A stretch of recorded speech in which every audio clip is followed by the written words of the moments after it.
Mother, mother planet, you make me feel so small. Spring, summer, winter procession, and of course the fall. You've seen it all. You've seen it all. Now the winter worsens, birds fall from the sky, fish and frogs are dying while the bees are crying. What the hell's going on? Something is wrong. Something is wrong.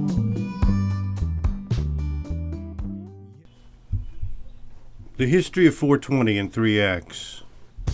Act 1. You can trace a line from Jack Kerouac and Neil Cassidy to Ken Kesey and Ken Babbs to Steve and Dave, who entered San Rafael High School in the late 60s. They were rugged individualists, uninspired by the social scene, which centered on athletics and the school's top jocks. So they decided to create their own fun by embarking on a quest for adventure. The first of these was a visit to a Bay Area research lab developing the very first hologram.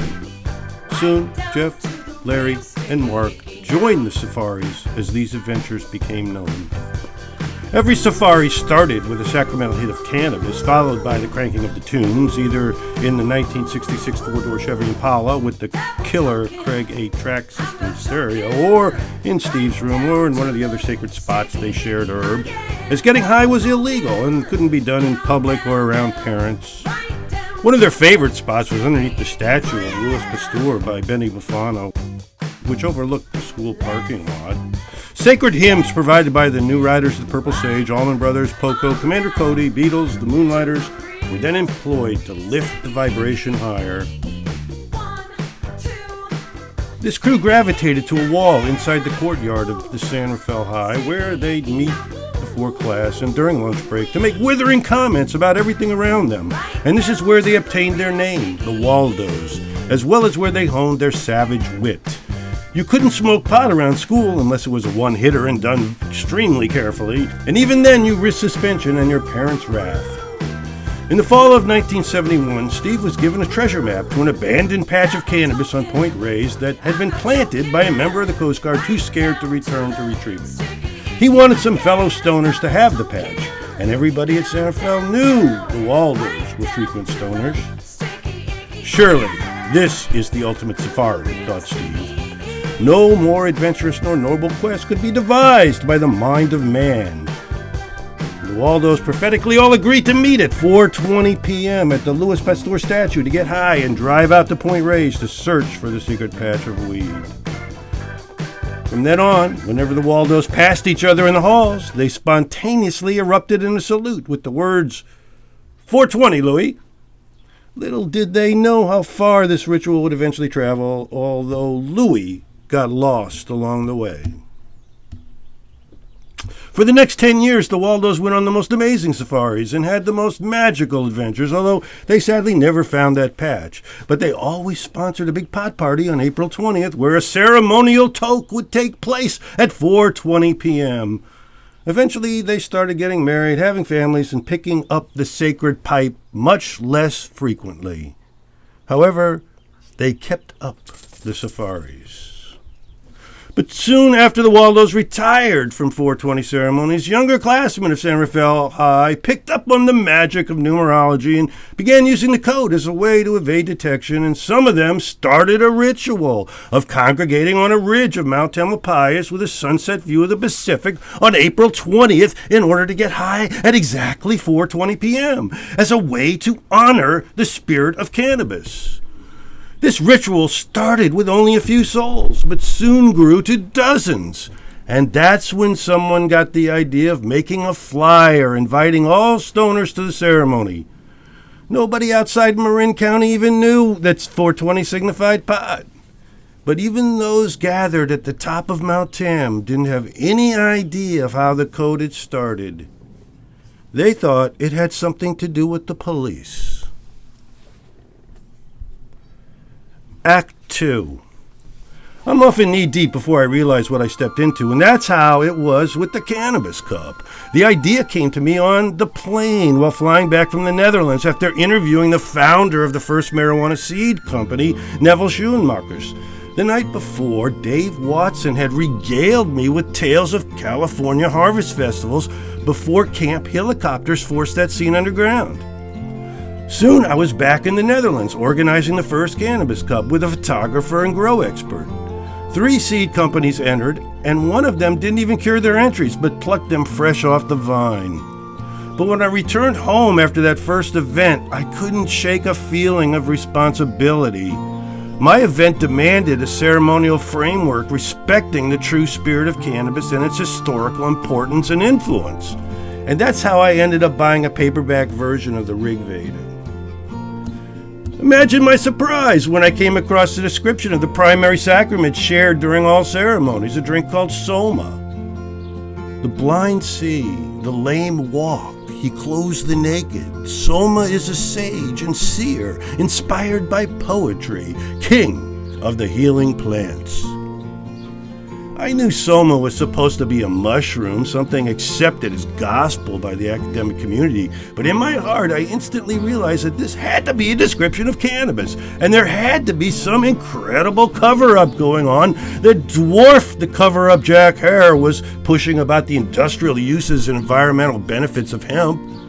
I stepped out of my office to smoke a joint and reflect on these matters, something I had been doing in my office, but had recently departed, as I had moved to a former warehouse in the back of the building, something necessitated by a crackdown on smoking in the front office. But the crackdown had just been extended to my refuge in the former warehouse, so I was forced into a stairwell.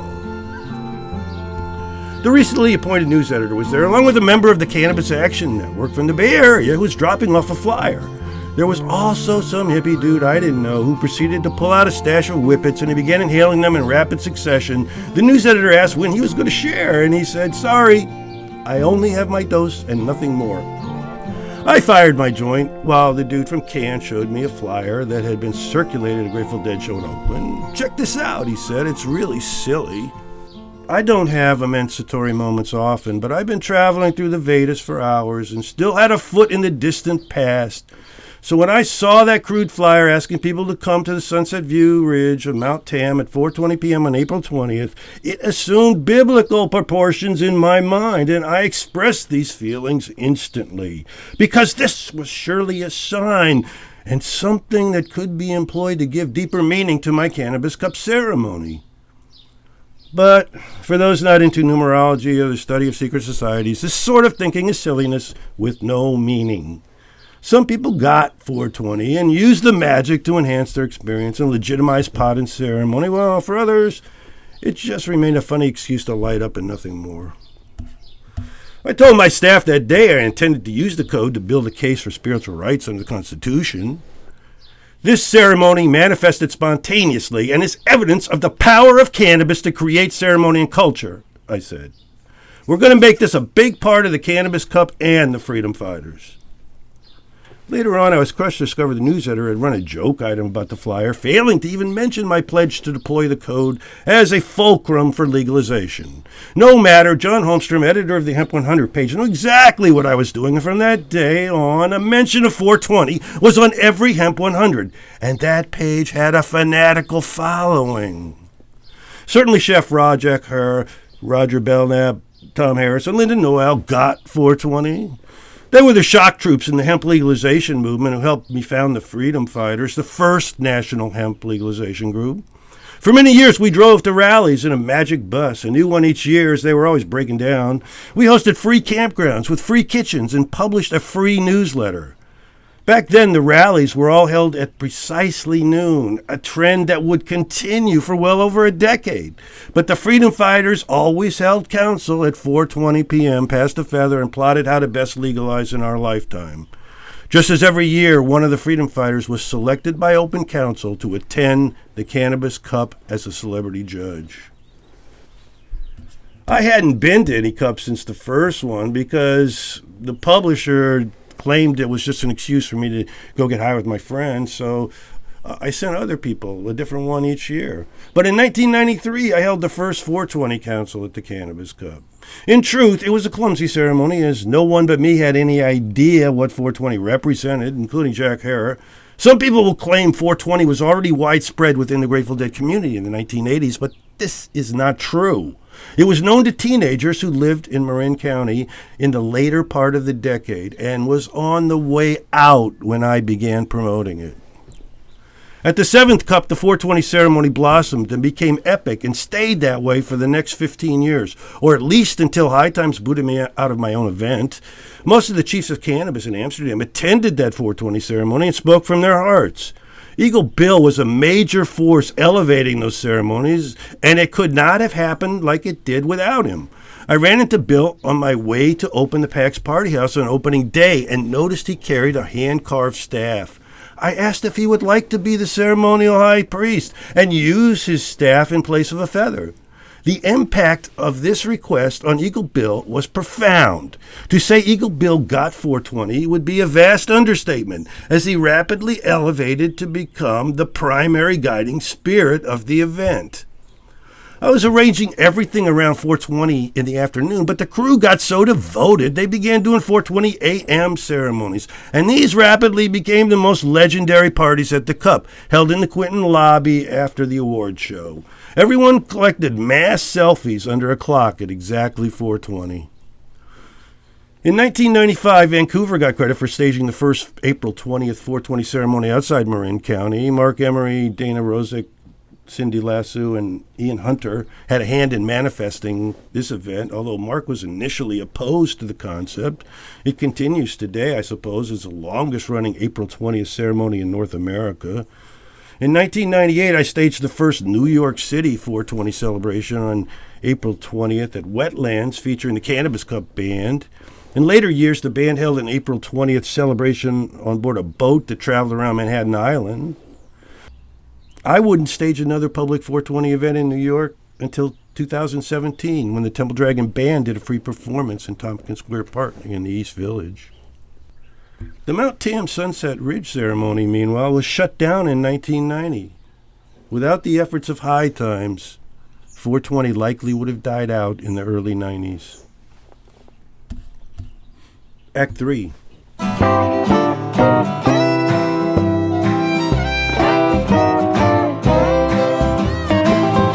I'm a rolling stone, all alone and lost, for a life of fun. I paid the cost when I pass by. All the people say, just another dude, on a stoner highway. Thin rice paper, or a pipe real small, a nug of kind bud, makes it all worthwhile. From the day we met, my life had changed. Started rolling down the stoner highway. Even though High Times became the magazine's success story of the 90s and the freedom fighters spearheaded the return of the rallies, reigniting the sleeping marijuana movement, success only seemed to bring problems for me, as I was soon forced to disband the freedom fighters, and there was constant pressure to shut down the Cannabis Cup as well, or at least remove my supervision. I moved home to concentrate on events and how to document them for posterity, as I felt there was something important in these early 420 ceremonies. At the time, I was primarily interested in building up WE as the premier cannabis event in North America. I've been trying for years to get Ken Kesey and the Merry Pranksters over to the Cannabis Cup, and had lured Mountain Girl when she was poor and adventurous, but at one point I realized if I wanted to do a ceremony with Kesey, it was going to have to happen in his backyard. And that's what happened. The first year, 1997, we had over 300 vendors and 20,000 attendees. Of course, the pranksters got 420 immediately, and the reason the code suddenly began skyrocketing through the Grateful Dead scene was threefold. First, Rainbow Family and Dead Family are basically the same thing, and the freedom fighters in 420 had acquired a huge presence at Rainbow. Second, Jack Hare and Chef Ra got 420, and they were influential figures and spread the code. And three, and probably the most important, the pranksters got 420 and began actively pushing it. And Kesey was the most influential person in that scene after Jerry Garcia. One day I got an email from Mike, the travel agent of the Cannabis Cup, who had been made producer of the event with me directing the ceremonies. He forwarded a message from Steve in San Francisco, who claimed to have started 420 with his friends in 1971. The part that caught my attention was Steve wasn't seeking money. He just wanted 420tours.com to know the real story. He was writing to the Cannabis Cup travel package website because Mike had put up a forum for posting 420 Cannabis Cup stories. And this website drew the attention of the Waldos, who had been following the spread of 420 across the internet with much mirth and amazement. By 2002, head shops in the Bay Area were stuffed with 420 t-shirts, buttons, hats, posters, and various other memorabilia. The code had become a well-known secret inside cannabis culture and had been written about in high times and celebrated as a central ceremony in the Cannabis Cup and WE, the two biggest and most influential cannabis themes event at the time, if you don't count Kumbh Mela. Still, however, outside the Bay Area, the code remained an enigma, even to most stoners. I ended up flying out to San Francisco and meeting the Waldos and holding epic ceremonies with them for days, all of which were captured on video, as were my 420 ceremonies with the pranksters and the elders of the Rainbow family. In fact, whenever I get together with pranksters, Waldos, or Rainbow elders, the same magic, improvisational energy always emerges, along with an overwhelming desire to have fun. I never doubted the Waldos story and read the truth in their hearts before I examined their documents, but the powers that be at High Times never trusted me, and the publisher spread the story I was suppressing competing tales on the origins of 420 because the Waldos were my friends, implying it was all a massive hoodwink on my part. I also began a college lecture tour in 1995, debating Curtis Sliwa for 5 years, and then the former head of the New York DEA for an additional 14 years. And Heads versus Feds traveled to over 300 colleges and universities over 19 years. I videotaped hundreds of these debates, as well as collecting local TV news coverage. The event became one of the most popular college lectures of the decade, producing standing room only audiences in multi-thousand seat theaters. The debate was so lopsided, I had to coach Bob on which points he should ditch and which ones were my weakest. Our carefully crafted performance was stuffed with stand-up comedy interspersed with moments of high drama, and instead of polarizing the audience, we drew them closer together. By the end, most everyone agreed cannabis was not for kids and should be respected and not abused. But it was also not a crime worth destroying lives over. We always had a line of medical marijuana users asking questions, some of whom were Vietnam vets begging Bob for compassion, and he provided it. But there were also hostile attacks on Bob that required my immediate tamping down. Whenever Black Belt Bob felt obligated to invite an abuser to engage in a more physical confrontation, I knew it was time for me to jump out with, "Don't blame the cops. They don't make the laws. They are trapped in this nightmare just like we are." One of my central points for legalization was prescription medications pose far more danger than cannabis, and eventually we would see tremendous devastation from overprescription of legal drugs, something that quickly became all too true. I told college kids not to intoxicate, but to concentrate on their education. Although I did provide dispensation for one day only. On April 20 at 4:20 p.m., if they held a circle of hands and held a moment of silence for world peace, it was okay to partake of the peace culture sacrament. Nowhere was this embraced more ardently than Boulder, Colorado, which is why, for a brief time, Colorado grabbed the center of gravity on 420. At every debate, I invited Bob to attend the Cannabis Cup in Amsterdam, all expenses paid, so he could try cannabis for the first time.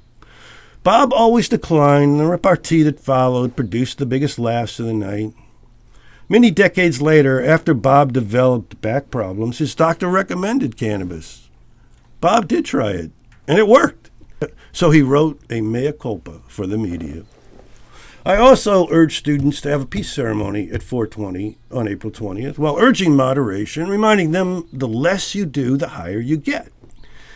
and ended each debate with a plea for the creation of a local student-run legalization group and urged students to hold annual events on April 20th and have local bands play to raise money for the chapter.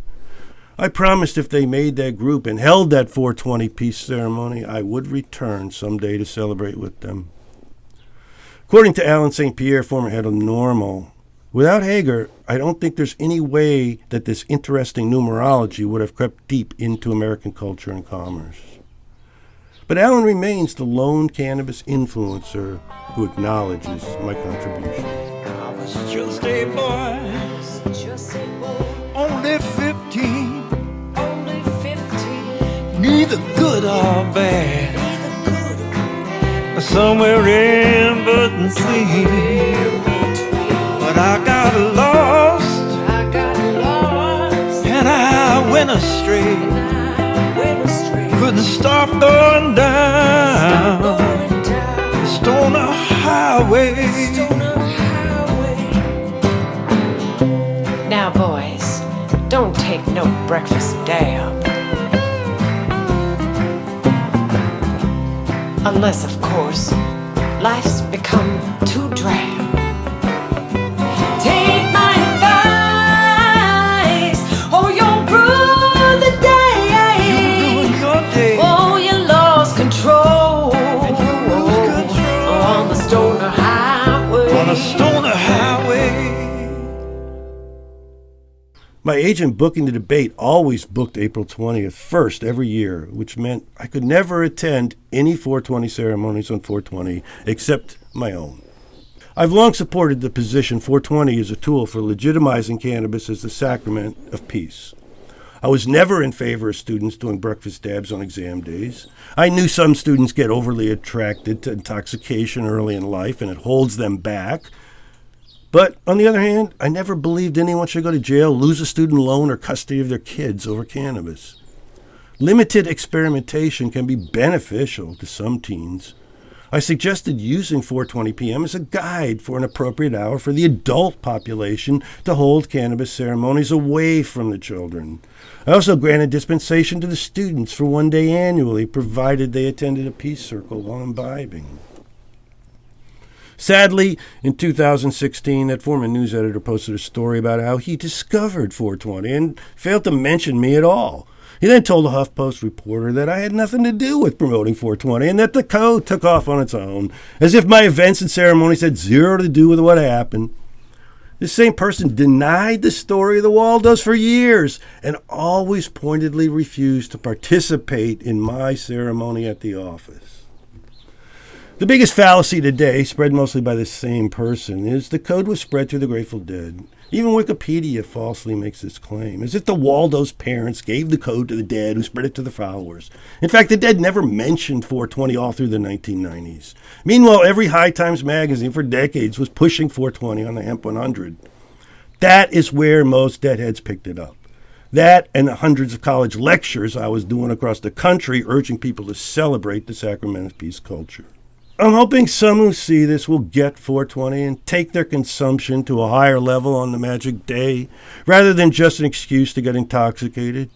Only then will we be able to forge a culture worthy of being handed down to future generations. If you treat the plant with respect, there can be magic. But for those who partake without wisdom and become too attached too early in life, it mostly becomes just a very expensive habit. The other thing I've learned is that if you want to have a true counterculture ceremony, everyone must be invited, which means the ceremony has to welcome everyone, and it can't just be about stoners getting high and nothing else. I go for sour diesel, or Gorilla Glue when I can find it.